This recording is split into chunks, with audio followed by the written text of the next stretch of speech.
নমস্কার বন্ধুরা, কেমন আছেন সবাই?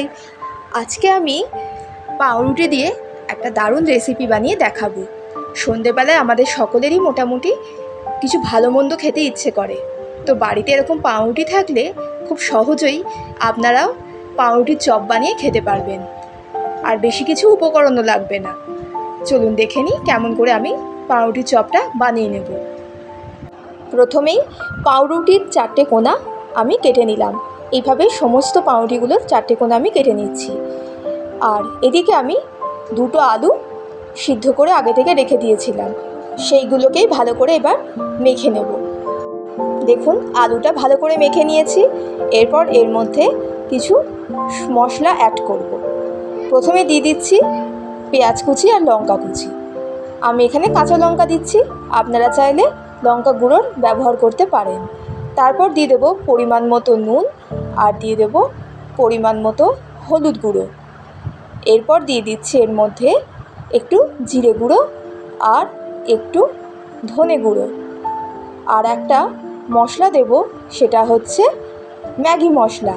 ম্যাগি মশলা বা চাট মশলাও আপনারা চাইলে দিতে পারেন, বেশ খেতে ভালো লাগে এগুলো দিলে। তারপর ভালো করে আলুটাকে মেখে নেব। আলুর পুর কিন্তু একদম রেডি। বেশ ভালো করে মেখে নিলেই পুরটা এরকম রেডি হয়ে গেল। এই দেখুন, ভালো করে মেখে নিয়েছি। এরপর এইরকম গোল গোল আকার দিয়ে আমি পুরটাকে রেখে দেব। সব পুরগুলো আমি সাজিয়ে নিয়েছি। এরপর কাজ হচ্ছে পাউরুটিটাকে বেলে নেওয়া। পাউরুটিগুলোকে একটু এরমভাবে বেলে নিচ্ছি যাতে পুরটা ভরতে সুবিধা হয়। এই দেখুন, এরকম একটু পাতলা করে বেলে নিয়েছি। এরপর আমি একটা ব্যাটার রেডি করব। সেটা হচ্ছে, আমি এখানে 2 চামচ ময়দা দিচ্ছি আর একটুখানি জল, আর একটু সামান্য পরিমাণে দিয়ে দেব নুন, দিয়ে একটা ব্যাটার রেডি করে নেব। এই দেখুন, আমার ব্যাটার রেডি করা হয়ে গেছে। ঘনত্বটা কিন্তু একটু মোটাই রাখছি। আর এদিকে আমি ওই যে পাউরুটির 4টে কোনা আমি কেটে রেখেছিলাম, সেটাকেই মিক্সার জারে পেস্ট করে নিয়েছি। আর ওইটাই দিয়ে আমি রোলগুলো বানাবো। প্রথমে পুরটা পাউরুটির মধ্যে রেখে দিলাম, এরপর এরমভাবে একটুখানি মুড়ে নিচ্ছি। আর এই ব্যাটারটা থেকে একটুখানি এবার লাগিয়ে নেব, যাতে মুখটা ভালোভাবে আটকে যায়। এই দেখুন, এইভাবে একটুখানি মাখিয়ে নিয়ে মুখটাকে একটু চেপে দিলেই মুখটা কিন্তু আটকে যাবে।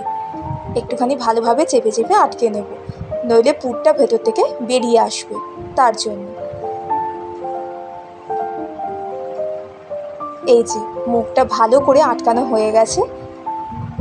এরপর আমি একটা একটা করে সমস্ত পাউরুটি ওইভাবে সাজিয়ে দেখুন রেখে দিয়েছি।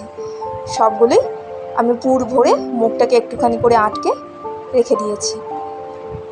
এরপরের কাজ হচ্ছে, একটা করে পাউরুটি এবার এর মধ্যে ডোবাবো আর এই পাউরুটির গুঁড়োর মধ্যে মাখিয়ে নেব।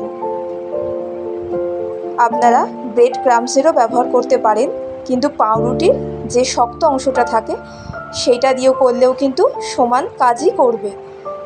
একই রকম বেশ মুচমুচে খেতেই হবে। দেখুন, সমস্ত পাউরুটিগুলো আমি রেডি করে রেখে দিয়েছি। এরপর তেল গরম করে একটা একটা করে আমি এখানে ভেজে নেব।